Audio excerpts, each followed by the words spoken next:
নমস্কাৰ।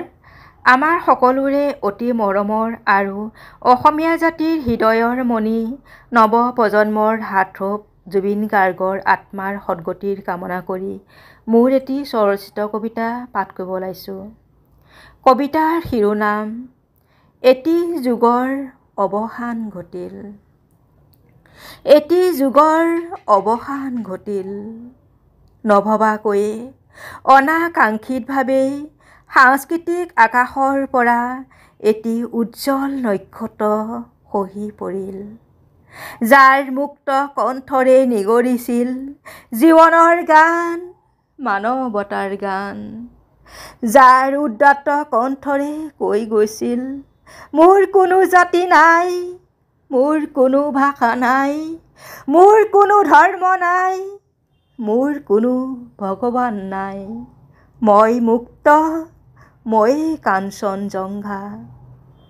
সেইজনেই অসমীয়াৰ হৃদয়ৰ প্ৰাণ। এটি যুগৰ অৱসান ঘটিল। এটি যুগৰ অৱসান ঘটিল। প্ৰতিভাৰ এগছি বন্তি নুমাই থাকিল। আকাশখনকে সাৱটি সাগৰৰ তলিতে শুব বিচৰা সেইজন মহান শিল্পী, সংস্কৃতিৰ পূজাৰী, নৱপ্ৰজন্মৰ হাৰ্থোপ, অসমীয়াৰ হিয়াৰ স্পন্দন জুবিন গাৰ্গ ভাগৰুৱা হৈয়ে শুই পৰিল। এটি যুগৰ অৱসান ঘটিল। এটি যুগৰ অৱসান ঘটিল।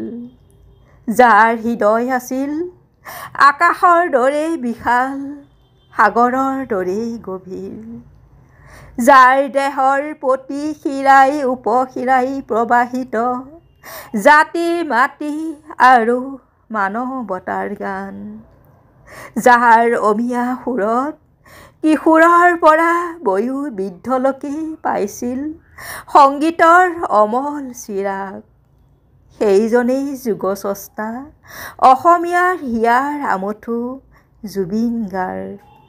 সেইজনেই যুগস্ৰষ্টা, অসমীয়াৰ হিয়াৰ আমঠু জুবিন গাৰ্গ। আজি তোমাৰ মহাপ্ৰস্থানত প্ৰতিজন অসমীয়াই কান্দিছে হিয়া ঢাকুৰি। আজি তোমাৰ মহাপ্ৰস্থানত প্ৰতিজন অসমীয়াই কান্দিছে হিয়া ঢাকুৰি। গোটেই অসমখনকেই স্তব্ধ কৰি শোক সাগৰত এৰি হিয়াত জ্বলাই বেদনাৰ অগ্নি, যাওঁ বুলিয়ে তুমি গলা গৈ গুচি। তুমিতো নাছিলা এজন ব্যক্তি, আছিলা সামূহিক অনুষ্ঠান এটি। শেষবাৰৰ বাবে তোমাক চাবলৈ আজি কোটি কোটি জনতা জনসমুদ্ৰত পৰিণত হ'ল। কোটি কোটি জনতাৰ দুচকু লোতকেৰে মহাসাগৰৰ সৃষ্টি হ'ল।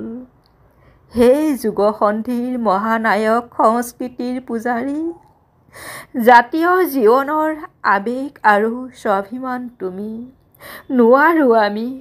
নোৱাৰো আমি তোমাক দিবলৈ বিদায়। তুমি থাকিবা প্ৰতিজন অসমীয়াৰ প্ৰাণত। অমৰ হৈ থাকিবা তুমি সদায়। অমৰ হৈ থাকিবা তুমি সদায়। ভগৱানে ৰাখে যেন তোমাক বৈকুণ্ঠ ধামত।